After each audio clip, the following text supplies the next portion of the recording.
have some Pokemon Sun and Moon impressions. We've played the game, we love the game, we've been diving deep into the game. I've put, I think maybe, I don't know how much time, maybe a few hours into it.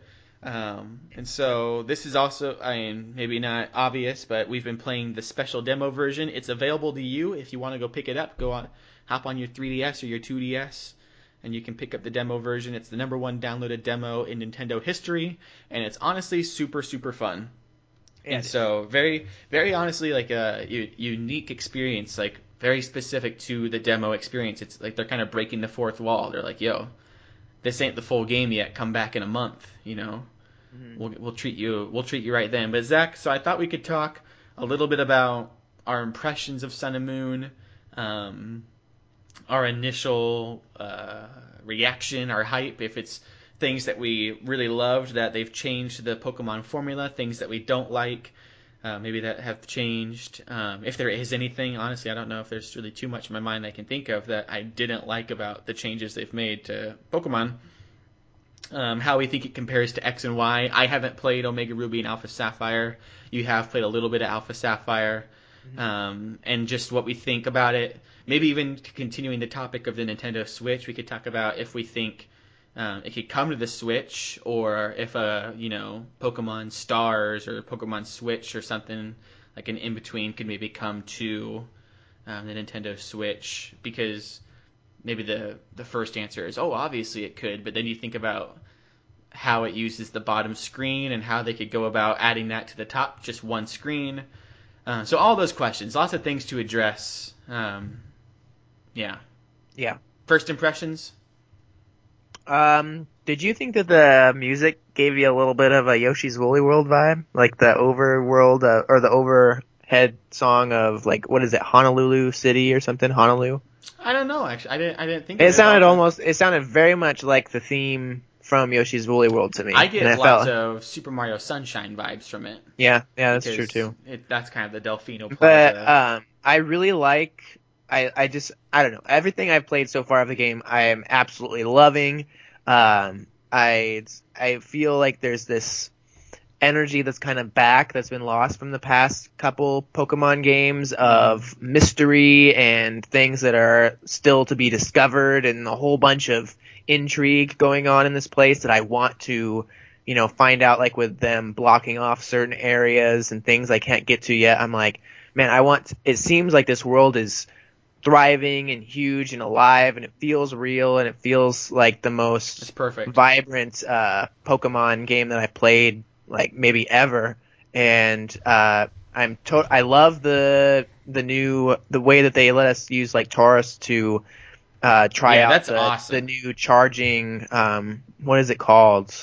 Like riding Pokemon. Pokemon Rider, or like your ride pager. Yeah. For those of you that haven't played, there's no more HMs in the game from what I've heard, the hidden machines or hidden moves. Yeah, basically, like, you used to have what button is it? It's like X, and you'd hit that and it would kind of bring up your select, but now it's just kind of replaced with that pager.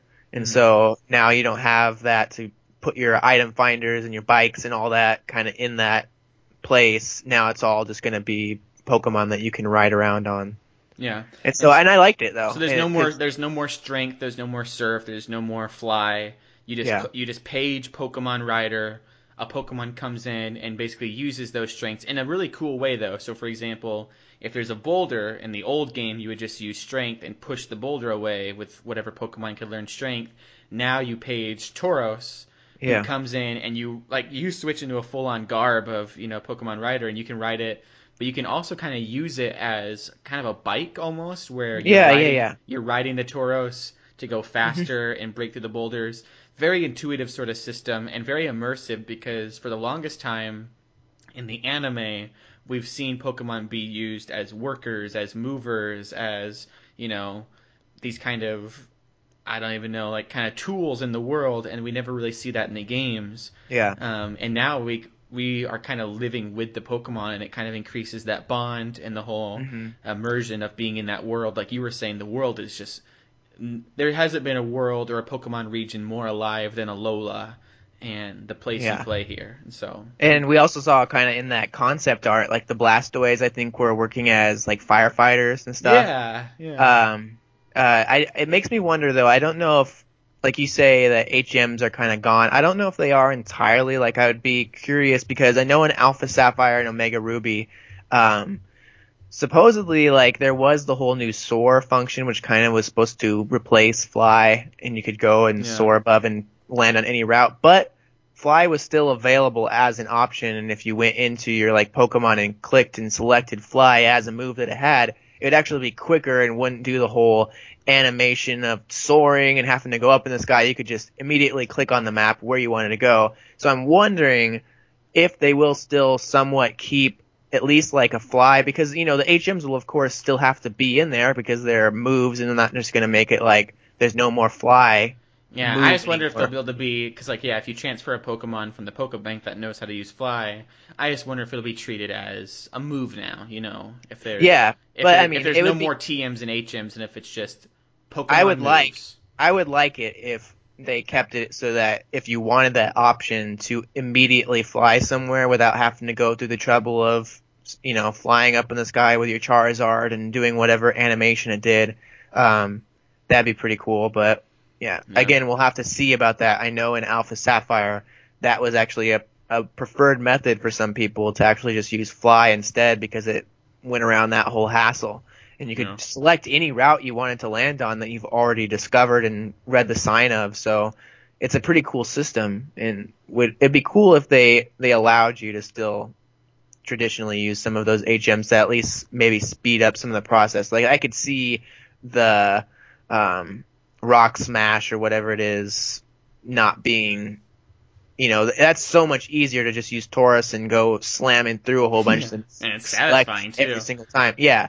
But something like that's just simply quicker, like Fly, which is basically the only one I can really think Or of. or Um, Surf, yeah, Surf would be kind yeah. of. But if we can just call Surf, Lapras and hop on. yeah, Surf would go, I would think, arguably like the same speed no matter what. Perhaps even faster if you were on one that's built Yeah, for. isn't it like Torpedo or something, or Sharknado or something that or Sharkedo, Yeah, or I yeah. forget the name of it, Sharknado or something.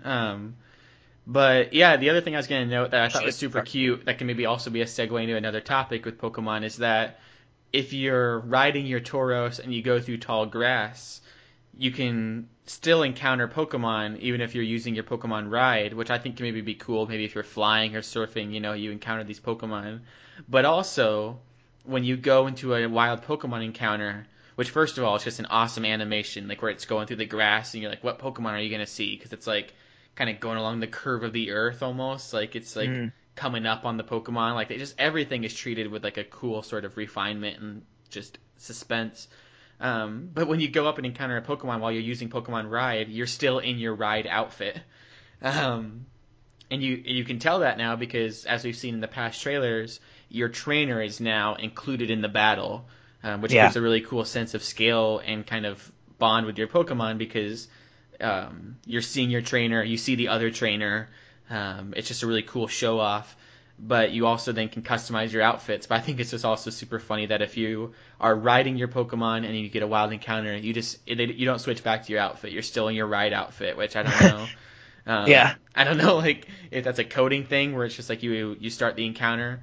But even going beyond that, I was gonna say like just with the aesthetic touch of the battle encounters, the fact that you can see your trainer, there's the scale of the Pokemon. It's also really cool. You no longer have like these generic grass, desert, water sort of battle arenas anymore that you've had in X and Y and such. It really looks like the area you're in when you do a Pokemon battle. Like you can see in the background, if there's yeah. a beach in the background, you see that beach over there still. Hmm. And Yeah, like it's really cool. things do change. Like you have the big circle and the grass is around that. Like it Yeah, opens up the battle area. But if like there's a few times where I fought in the city, like the main town, there's some grass areas you can walk in, um, and the buildings are still there, and it's like you just feel, and throughout this whole Sun and Moon demo, that you're in the world, that the battles are happening right where you are, hmm. that your trainer is there, and so very very cool. I was Now, gonna. Oh, go ahead. am I crazy in thinking this? But I seem to recall, were there fly battles in a Pokemon game like the last one or X and Y X and where it Y, I was know there like there were. was where you went up into the sky and if you could only use like your flying Pokemon? Yeah, That was a thing. there are those. Yeah, there's some like Yeah. I don't know what they're called, like just sky battles. I think is what they were. Yeah. And there's a few trainers that like you'd see them and they'd be like, "Yo, you got any flying type Pokemon?" You'd be Yeah, like, "Yeah." yeah. They'd be like, And "Okay, it we make made me eye contact. You got to go." I Like, know, and I'm wondering like now with your whole like trainer being seen, because I don't know, I didn't play all the way through Alpha Sapphire, but I don't know if there was any, if they just completely ditched the concept, which I wouldn't be surprised if they kind of did, because it seemed like it was kind of a dud, in terms of a system, and also how like you would have to be flying on a Pokemon in the like you could I guess have your ride Charizard out and both be like up there being seen in the sky, yeah, you're tossing. riding your Charizard and you send out your Charizard to fight against someone else's Well, Charizard while they ride on a Charizard, and there's just four Charizards in the sky. yeah, One's people walking by looking up like, yeah, and one of them is like using its Mega Z evolution or X evolution. The other one's shiny. The other one's using Y, and they all look different. But there are Charizards in the sky, and it's just what in the world is happening? yeah, Yeah. No, I mean I think that could be a real possibility that you have to use your Pokemon, basically use your Charizard ride service Pokemon to basically soar through the sky, and then you can have maybe wild encounters with flying type Pokemon or flying trainers. That I think that could be a very real possibility. Same with surfing. I do think some other things to note on that I wanted to touch on is just the overall UI changes. yeah. When you walk into a town, how it has like this water thing kind of cover the screen. Looks gorgeous. Did you charge your or heal your Pokemon at the Pokemon Center? I did, but I think I was playing Civilization at the same time, Oh, okay. or Because I watching. loved how it showed, like they redid kind of the display, and so it kind Yeah, of shows a little more stats and a little picture of your Pokemon, which is really cool. well, yeah, I was gonna say the overall like, or even if you catch too many Pokemon, like if you catch over 6 Pokemon, it no longer says like, do you want to send this to your PC or do you want to keep it? Now there's the option to send it to your PC or send it back home to nurture it, Hmm. or something like that. Like it goes back to your house to hang out, which I think is basically sending it back to like I think you can just send it straight to the daycare now or something, or like it's kind of like the system they have in place. Can't confirm that, but it seems as if you're sending it back to your house to just I thought it relax. was maybe releasing it back I, into the wild. no, I think it's sending back to your home to Mm. be basically Okay. stored. But I don't think you're storing it in a PC anymore. I think you're storing it like on your own sort of Poke Ranch. Yeah. And then there's the option to hold on to it and switch out another Pokemon, or you can also like look at your stats now to see if you want to compare it with some of the Pokemon you already have, or you can also view the stats of the Pokemon you just caught. So if you catch it and you want to look at it and its details, you can without deciding yet if you want to release it or keep it. So I Yeah. mean, there's things like that. There's things like if you want to look at the info of one of your moves while you're attacking, you can do that real quick without Hmm. having to go in your Pokedex and look Yeah, through all of that it. that was one of the things that when we saw that at E3, when they just kind of briefly showed some new coverage of Sun and Moon, it was like, what? There's all these cool little subtle UI changes that make things a Yeah. little more streamlined and a lot easier. And it says things like if you are battling a rock type Pokemon with your Greninja, it says your water moves are effective or super effective. And the cool thing is there's little things like there's a water move that's also it's like water air or something, like it's like 2 types or something. Like air or something was the move by Greninja. Or maybe it's just air type or not air type. What am I thinking of? Like a flying attack. And so like that one's effective, but your water attack is super effective. And so things like that are nice that you can see the difference because especially like when you start to consider dual typing and how does that play into things? Does it make it effective? Does it make it super effective? Does it make it just normal? You can start to plan certain things because I was out there catching Pokemon. I'm like, I don't want to use a super effective attack. I just want to use an effective one to weaken it but not kill it. And having that just in your battle moves is going to save so much time, like compared to just looking up things on Bulbapedia. Like, Yeah. and it's not gonna like there's still gonna be strategy. It's not gonna affect the meta. It's not gonna make people like lazy or whatever. Like, it's just gonna make it more accessible to everyone. And the Mm. other cool thing I noticed was that you can, and this is going to be going to lead us into the NX or Nintendo Switch Pokemon discussion, was that you can just hit LA to view the info of the move.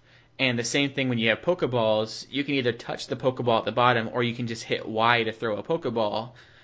There's basically nothing on the touchscreen that can't be easily accessible but just by pressing a button.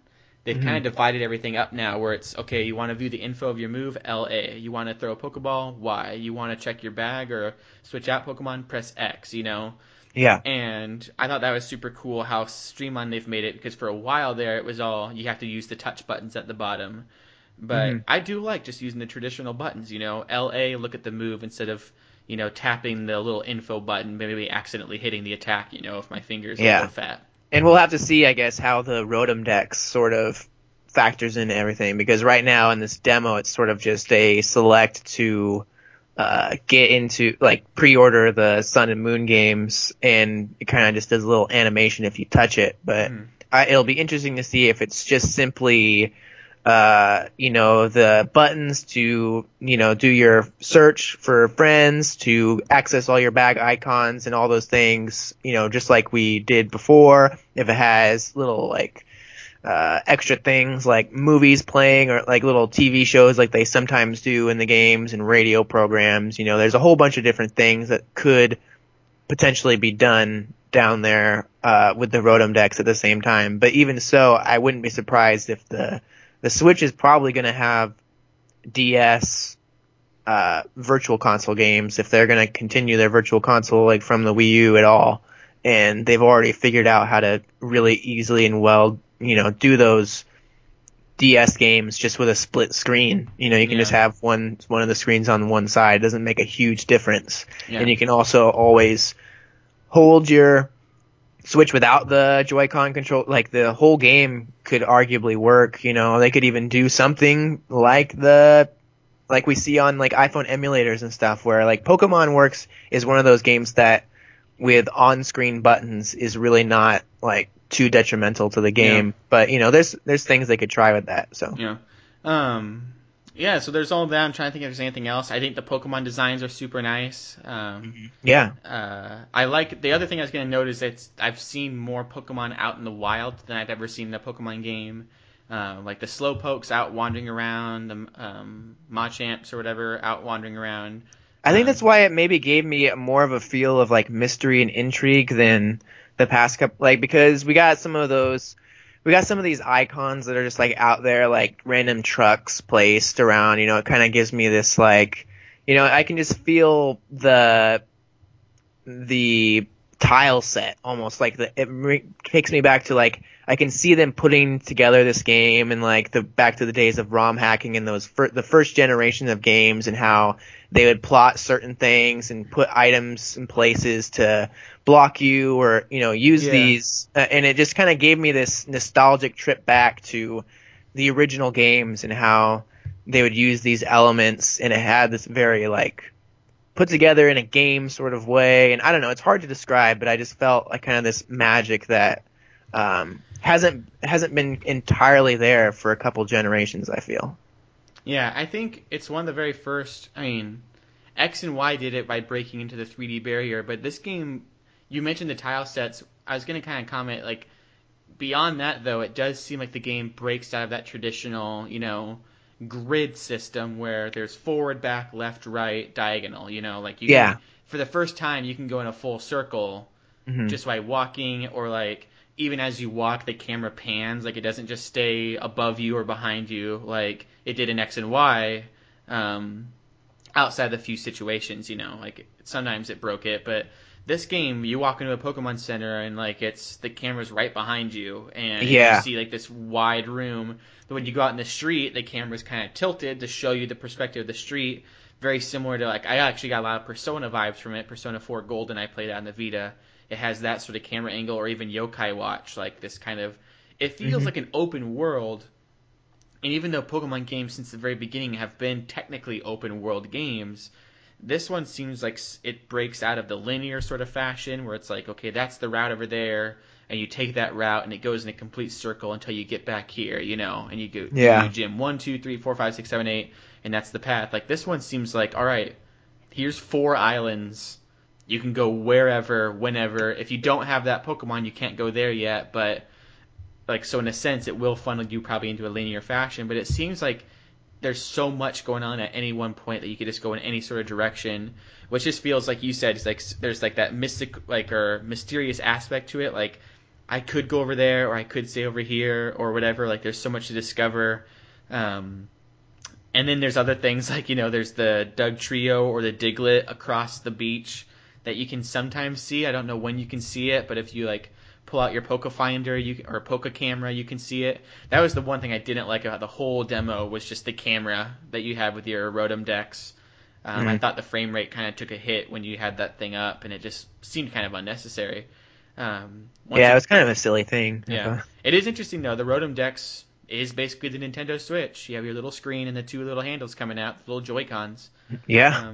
It looks exactly like it. So, I really hope that we are on that path to. I mean, it seems like the Pokemon Company has kind of been like, we want to keep it on handhelds, and so Nintendo's like, what if we make our next console kind of a handheld? Then will you guys do it for us? And they're like, we'll look into it. We'll see. And they're like, there's no way. Please.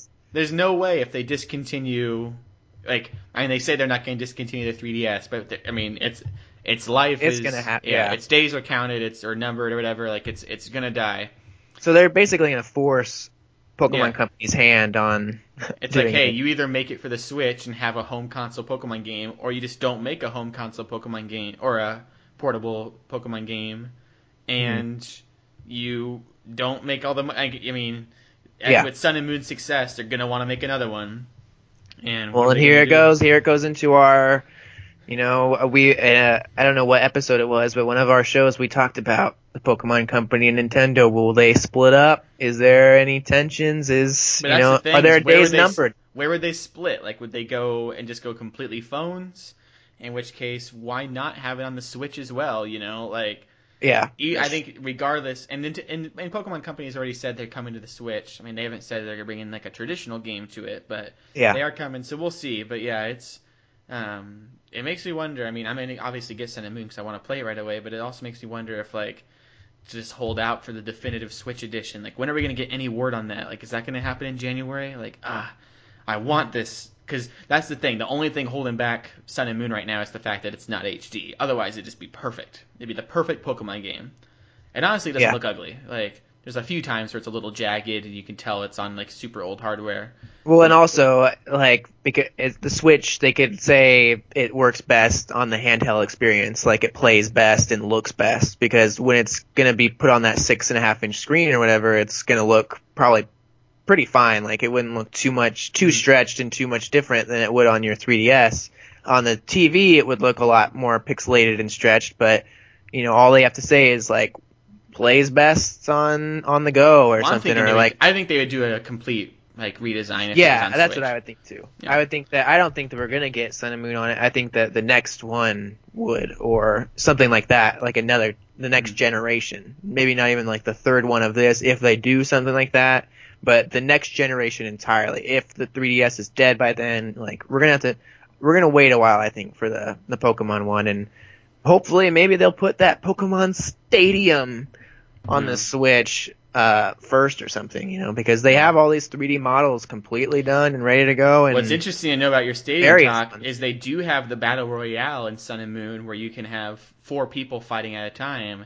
And we've seen in the Switch trailer people taking all their little Joy-Cons and gathering around a table and playing. It's true. We can maybe see a Battle Royale on Switch. I mean, Switch is, please, Pokemon Sun and Moon is the definitive Pokemon experience. It's the best Pokemon game. And I say that, I wouldn't say that X and Y was. I mean, we kind of talked about this, I think. Maybe I did say it, I don't know. But I would say that, Black and White 2 was the definitive Pokemon experience for a long time with how much it had, and it seems like Sun and Moon's bringing that back with the plaza sort of area. The feathers, it seems, are back. Huh? All those little feathers that you'd collect on the bridges. I talked to that one guy and he gave me 10 of those feathers. I didn't even notice that. I mean, yeah, so it's bringing back all of that. There's going to be so much metagame to it. Seems like Sun and Moon's the definitive game, but please, we need to move on to the Switch. Let's. Yeah. Because it's gonna be weird if I'm playing Pokemon and I'm getting super into the metagame and training all these Pokemon, and I really, with Sun and Moon, would like to maybe get into the competitive scene and maybe go to a couple tournaments because I live in a big city. I'd love to get into that.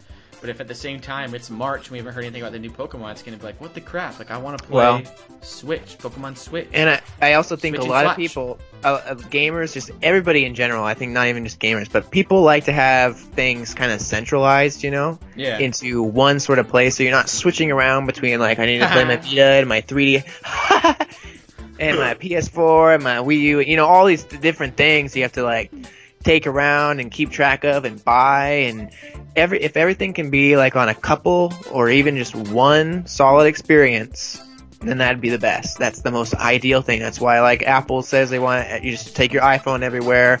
Like, everybody, you need to have everything centralized because it just makes the world easier and everybody happier. So